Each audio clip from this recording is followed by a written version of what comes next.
Welcome to Real Estate Radio Live, an informative and engaging hour discussing everything you need to know about the world of real estate. Your host, Joe Cucchiara, provides you with insight and guidance on how to buy, sell, finance, and invest in real estate. He also offers real estate tax management strategies, new construction advice, home improvement tips, and much, much more.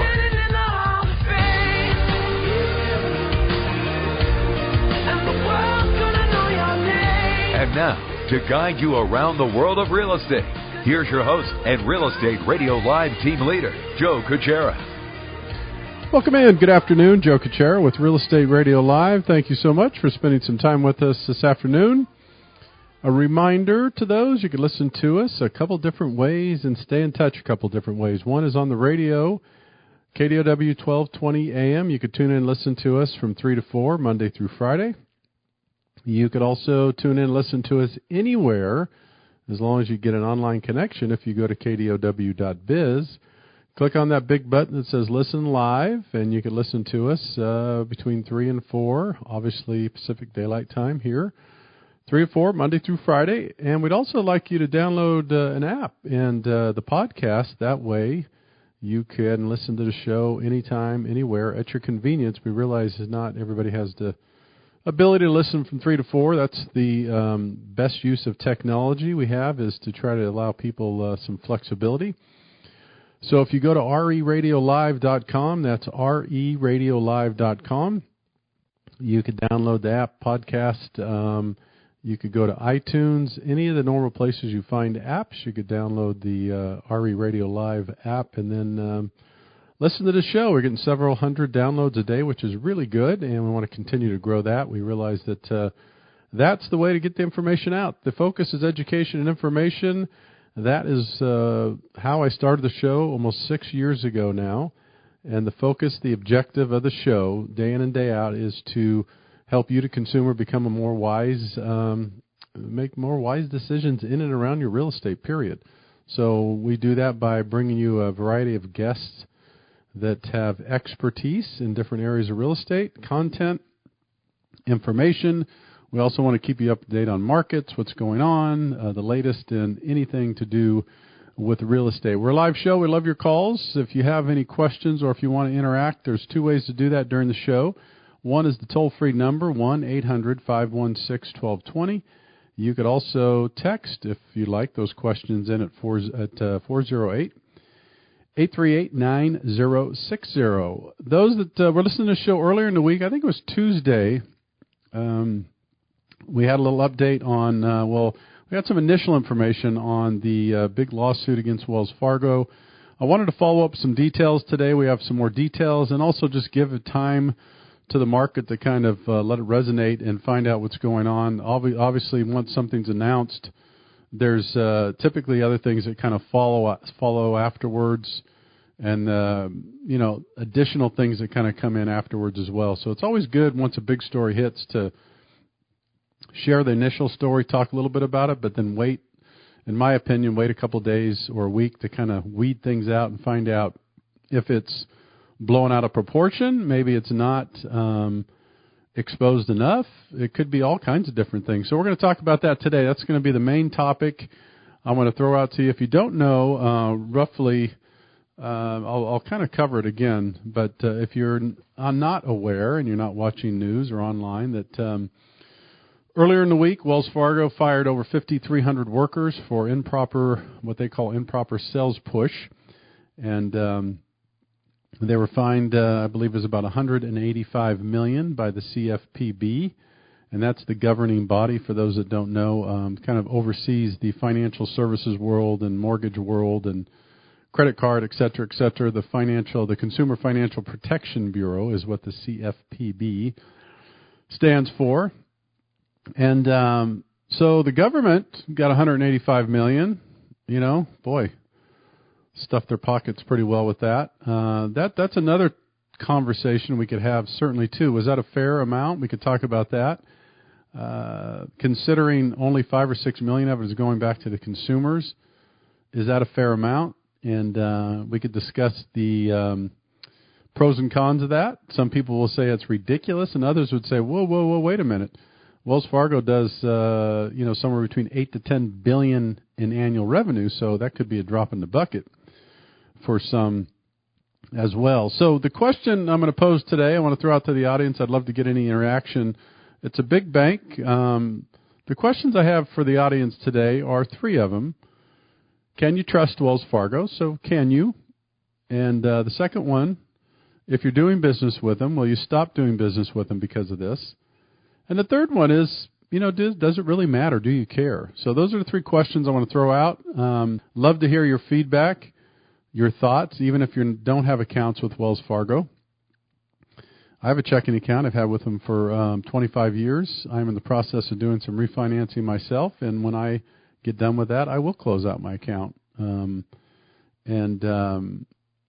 That's just one, and some people might say, well, it really doesn't make a difference, but the idea is that you do what's right and you do what's right for you. Everything, it's right for different people, and that's why I'm going to throw those questions out, and it's not a right or wrong.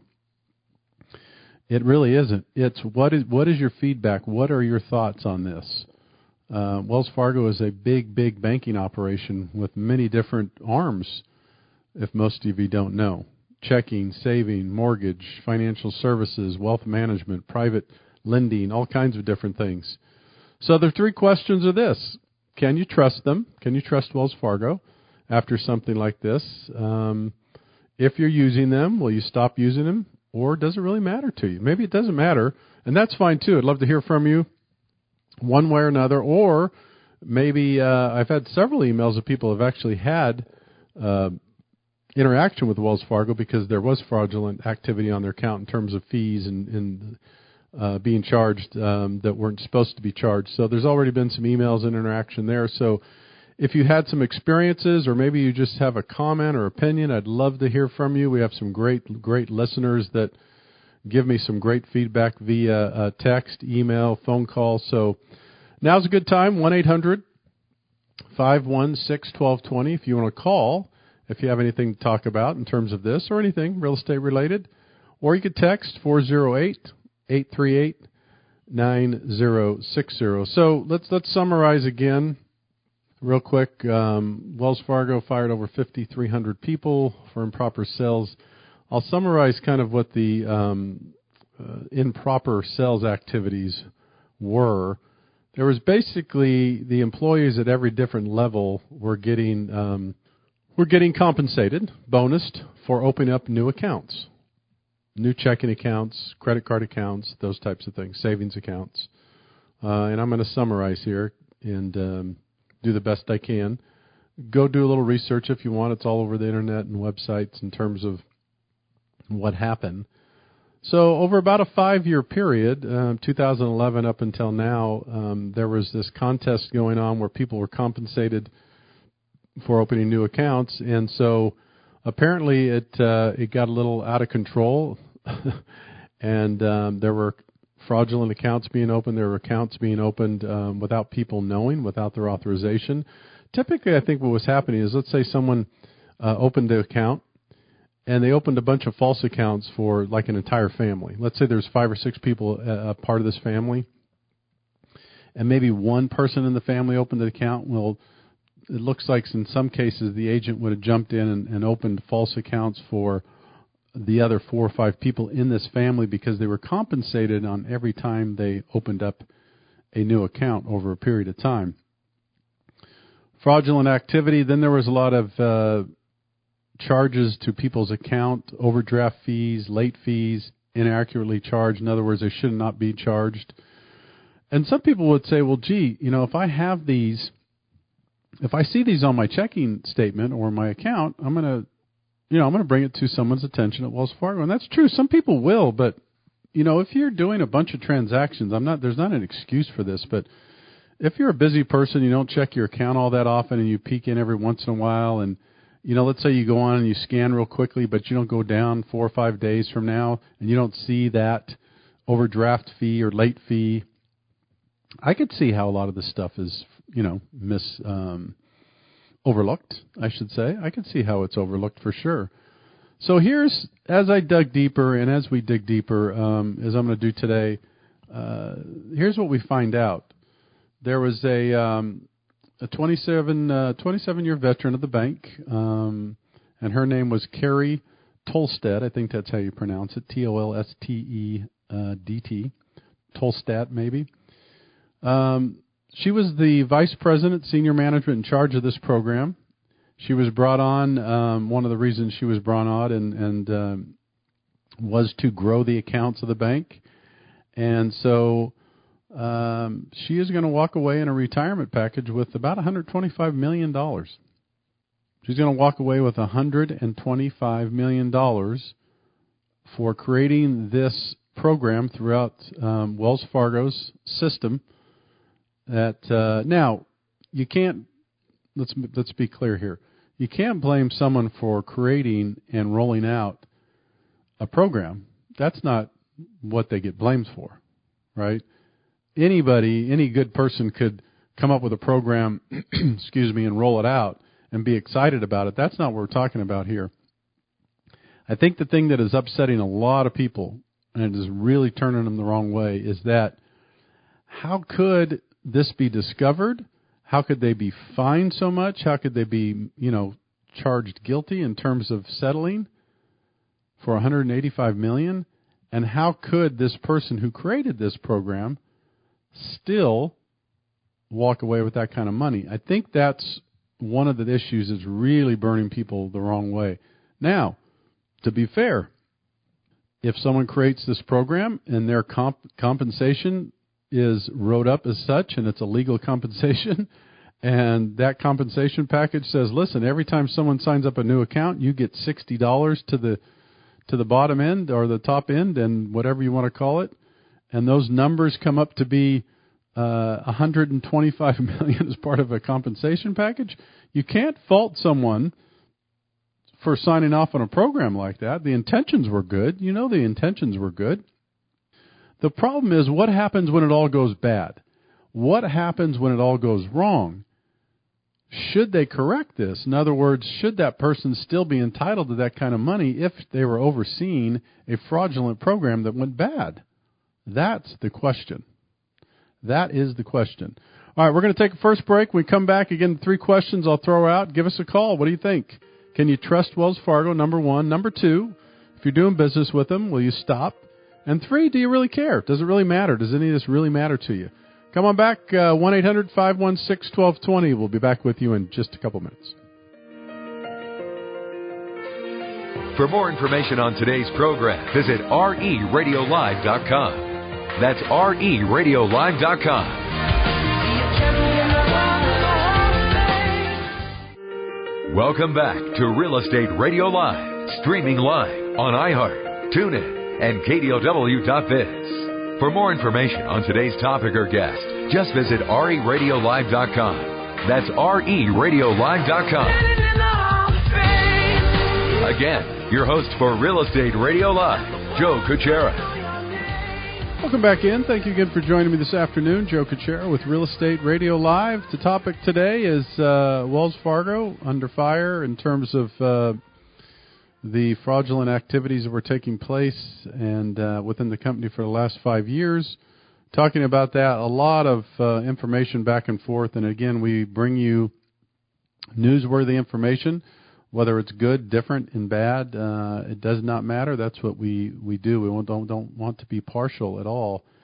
And that was the reason. When good things happen, you should talk about good things. And when things aren't so good, you should talk about that too, because they happen. And so one of the interesting things about this is the question is, it didn't start out. In other words, this all started out for a good purpose and for the right reasons. I think we'd all agree. Designed a program, we're going to go get them, we're going to open X amount of accounts, and as you open those accounts, we're going to get compensated. I mean, there's nothing wrong with that. If anybody is in sales, I'm in sales. If anybody has any sales experience, everybody gets compensated more the more you sell, whether it's more staples, more pins, more mortgages, more checking accounts, more microphones. It doesn't matter. Typically, if you're in sales, the more you sell, the more you make, and the more you sell, the more everybody makes, typically. That's kind of how it works. So, I don't think anyone would disagree that it didn't get started off right. That's the good intentions, and somewhere it hit the skids and it got bad, and it went real bad. I guess the problem I have personally, and I think, and I'd love to hear from those out there one way or another, and please believe me, there's no right or wrong here. You know, whether you think I'm completely wrong or everybody else is completely wrong or Wells Fargo's completely right or they're fine and, you know, they should, I mean, anything. Love to hear from you. But let me read to you a couple of descriptions, or I should say of definitions, and look it up if you want. It's kind of interesting when you dig a little deeper. The definition of fraud: the fraudulent acquisition and use of a person's private identifying information, usually for financial gain. So what this is saying is fraud, the definition, or one of the definitions of fraud, is when you use information of a person's private identity for financial gain. In other words, if you take someone's Social Security, the obvious one is if you take someone's Social Security number and you have identity fraud, that's easy, right? That's fraud. You're stealing. You stole their Social Security number. You know, you're trying to scam something. That's obvious. But ladies and gentlemen, remember, anybody that works with financial services, they have people's Social Security numbers, their date of birth, their checking account numbers. Think about this. Their savings account numbers, their credit card numbers. In this case, Wells Fargo has that, all those things. So the question is, if you look into the definition, is this fraud? And I think it is. That's why they fined them. And it's usually for financial gain. Was it for financial gain? I think everybody could say yes. But again, we wouldn't be having this conversation if it all went well and they did what they were supposed to do. The part that baffles me personally, and I talked a little bit about this earlier in the week, again, all this stuff is normal. It really is, in terms of starting programs and launching programs and selling. That happens all the time. The thing that I don't understand is how could it go on for 5 years and every rung of management not know or not have a sense that this was going on? That's the part that's baffling me, and I scratch my head and go, I could see something going south. I could see something going bad. We could start a program. We could see all of a sudden, wow, this is not working, or, oh my gosh, what's going on here? How does this go on for 5 years and over 500,000 accounts? I don't know. That part is baffling to me. So the next question is, if it's fraud, under fraud, the federal law says identity theft for fraud, the federal law says 15 years in prison and substantial fines. So that could be either or both, I guess. So in this case, they got substantial fines. But we have a person that's walking away with $125 million in a compensation plan that went south. So those are some things to think about.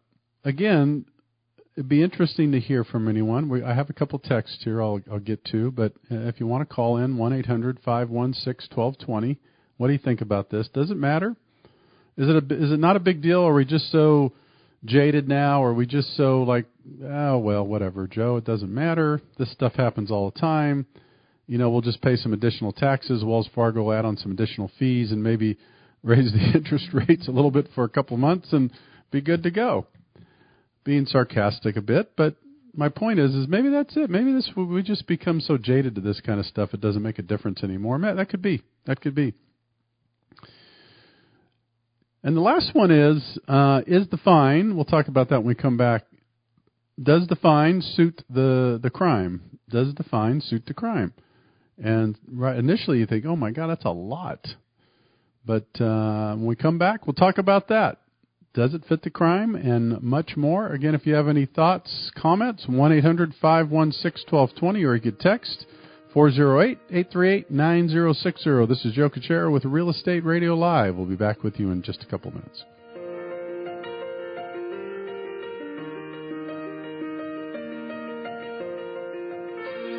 For more information on today's program, visit RERadiolive.com. That's RERadiolive.com. Welcome back to Real Estate Radio Live, streaming live on iHeart, TuneIn, and KDOW.biz. For more information on today's topic or guest, just visit RERadiolive.com. That's RERadiolive.com. Again, your host for Real Estate Radio Live, Joe Cucchiara. Welcome back in. Thank you again for joining us this afternoon. Joe Cucchiara with Real Estate Radio Live. The topic today is Wells Fargo. Under the gun, fired 5,300 people for improper sales push and activity. Real quick summary. Most of you may have heard that by now. So as we dig a little bit deeper, we find out that the executive behind the program, Carrie Tolstedt, was or is compensated $125 million for the sales activity. So I think the big question is for a lot of people, it's really got them in an uproar. Not so much, again, that something goes wrong or there's a problem. I mean, all the companies are faced with those problems, these problems, different sizes, different problems. Bigger companies have bigger problems. In this case, it's a big problem. The question is, should a person, when something like that happens, should a person like that still prosper? And I think that is the frustrating part. But again, what most people understand is that this is a contract. Obviously, I don't know that, but I'm assuming if a person's comp plan is tied to X amount of production or activities and they hit that number, they're entitled to that amount. So in her defense, right, if we put all this stuff aside, we say, well, wait a minute.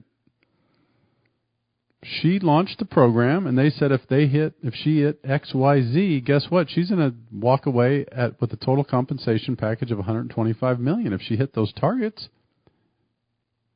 If Wells Fargo as a company hit those targets, she's entitled to that. So is that right or wrong? Good question. Good question. I think that's one of those PR things to me. For me, this is a PR thing. It amazes me the arrogance and ego. And what I mean by that is all of us make mistakes and do stupid things at different levels, whether it's personally, professionally, with one loan, with 1 million loans, with 10 million customers. It's all relative to the size. But here's where I think companies, CEOs, senior executives go wrong. Just admit it. Own up to it, apologize for it, and make sure it doesn't happen again, and move along. And make it right. Make it right to the consumers. If you're a Wells Fargo consumer, you probably got an email, as everybody did, from the CEO. I can't think of his name right off the top of my head. Everybody got an email from the CEO apologizing, telling everybody that, you could trust us, and on and on and on. Which is good, but I think you need to own it, and I'm not sure if he's completely owned it. And what I mean by that is sending an email saying, we apologize, this thing happened, and we're gonna, you could still trust us. I think what most people want to hear is something like this: wow, did we screw up? And I know there's better ways to say that. I get it. But something like this, in layman's terms. We screwed up. I am the CEO. I am responsible ultimately for every single person that works for me in this company, whether it be 5 people or 160,000 people. We screwed up. The buck stops here. I apologize. We will make this right. This won't happen again. And in the next couple of weeks, I will share with everybody what we're doing to prove to you that we're going to fix this and this won't happen again. That's what I'd like to see. And then action plans behind it. Like this $125 million, yeah, she's entitled to it, but as a company we agreed, we don't want to be tied.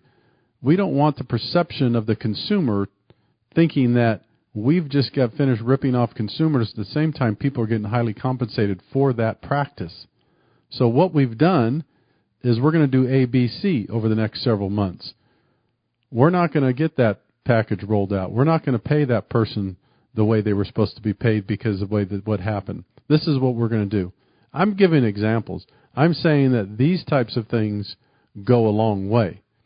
And I know their lawyers are telling them to say things that are different. I get all that. But I think that the biggest mistake from politicians to the ego and arrogance for large corporations is that they don't just own it. Just own it. Just stand up in front of everybody. We made a mistake. We screwed up. This is not our culture. We will fix this.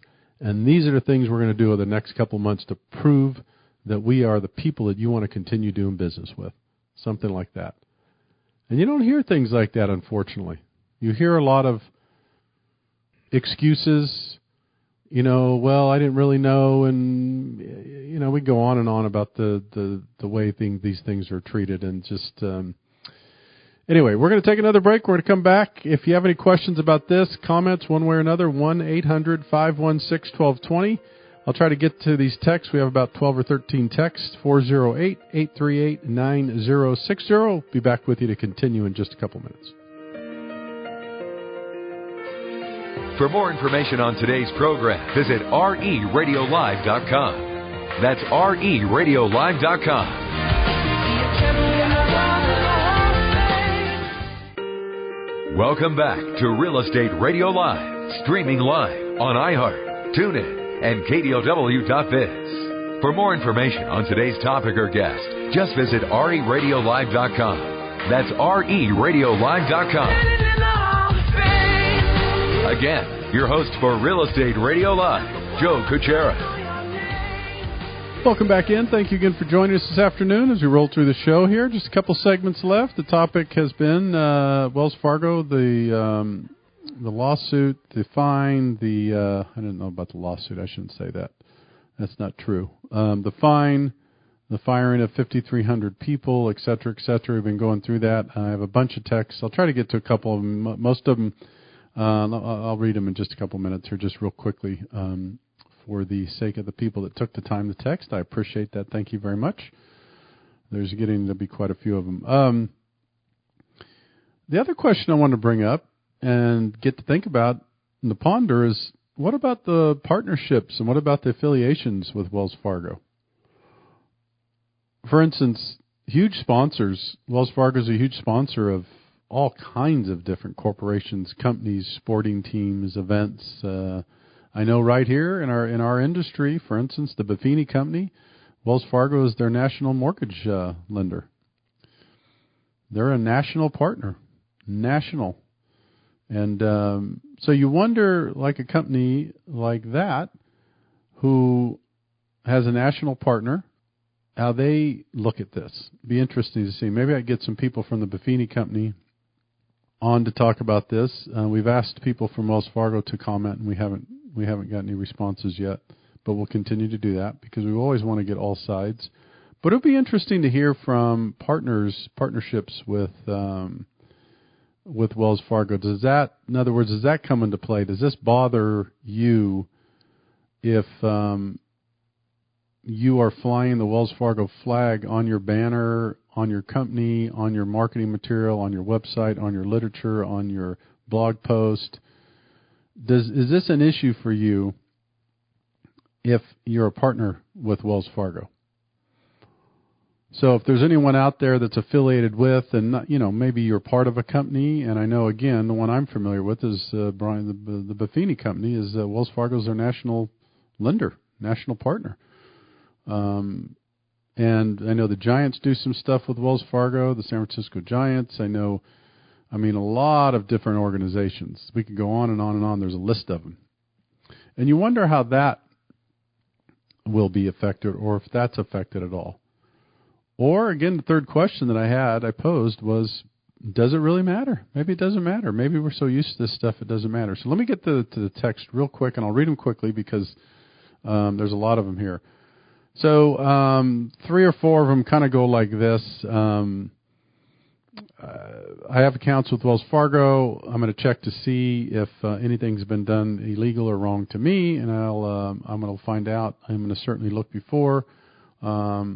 There's another one that says that there was, in fact, some money taken from my account. I'm investigating it right now. Thank you for keeping us posted on this. There's another one that says, I'm not sure I really care. I bank with someone else. There's another one that says, yes, I am thinking of doing the same. I think I will take my checking and savings account somewhere else. This does concern me. And again, I apologize. I'm reading through these really quick because I want to try to, for sake of time. There's another one that says, absolutely, this infuriates me. This is just another example of corporate greed.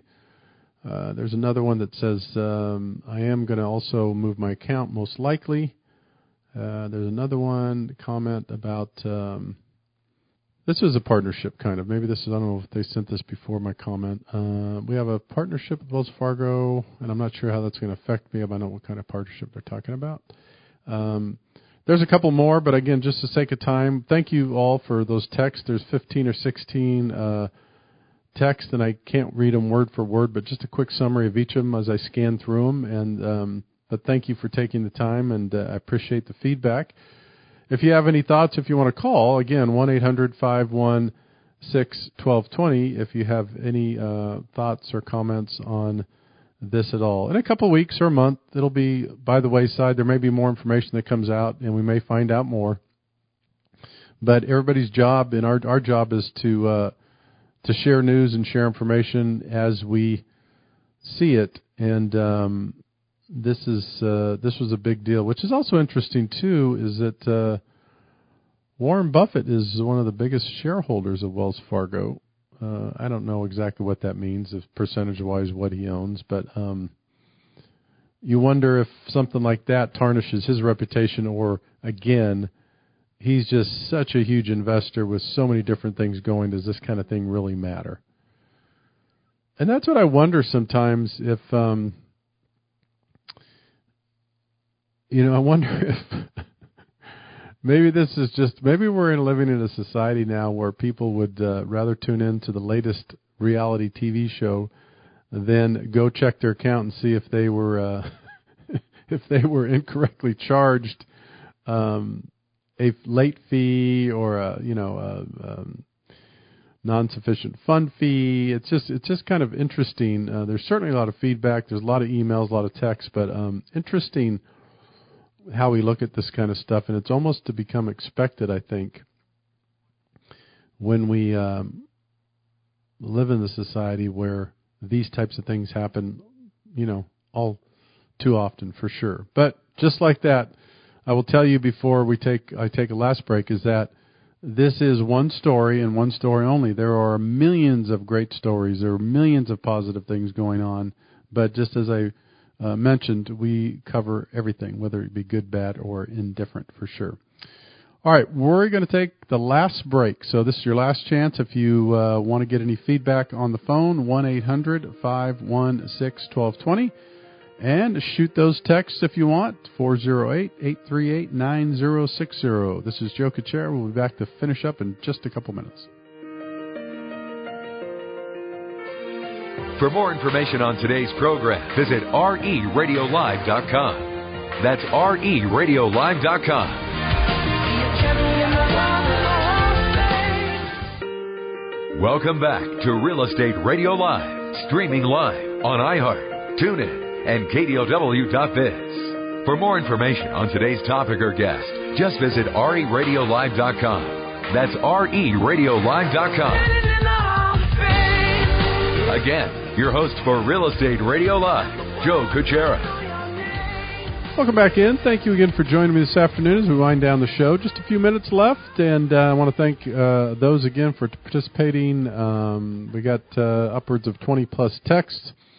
Sorry I couldn't read them all in detail, but I want to thank all those for participating, and great feedback one way or another. Love to hear your thoughts and your opinions.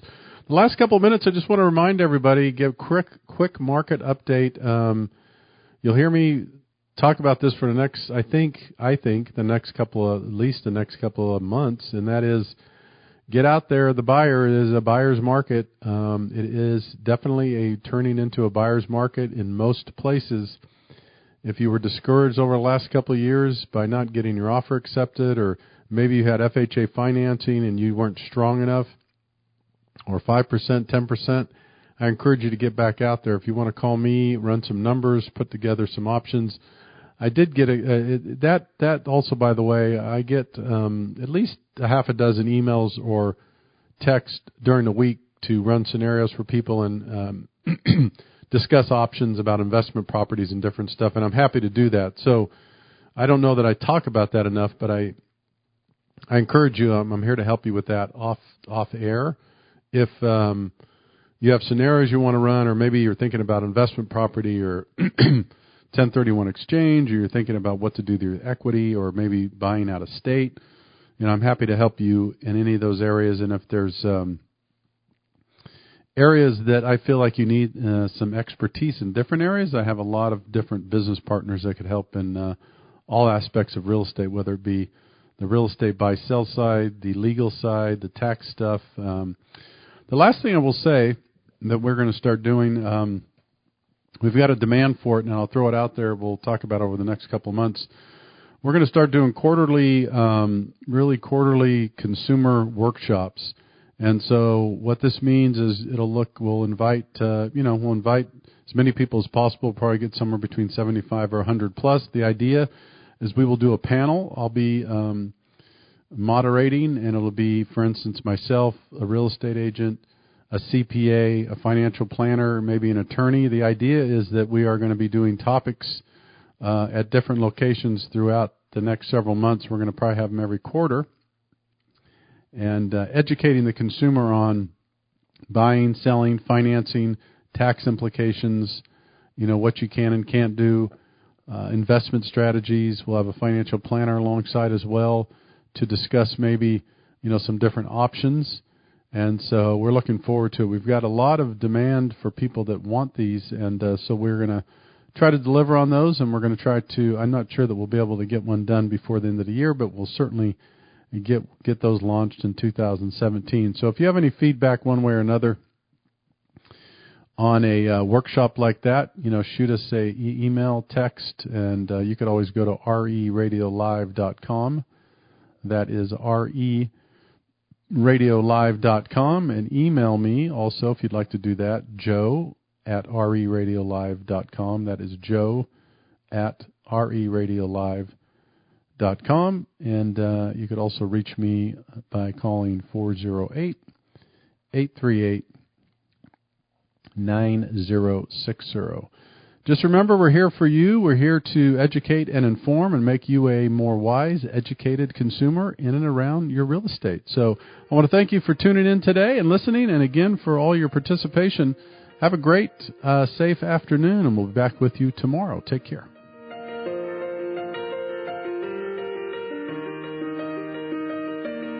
You've been listening to Real Estate Radio Live. For more information on today's program, visit reradiolive.com. That's reradiolive.com. Tune in, log in, download our podcast. Discover more at reradiolive.com. reradiolive.com.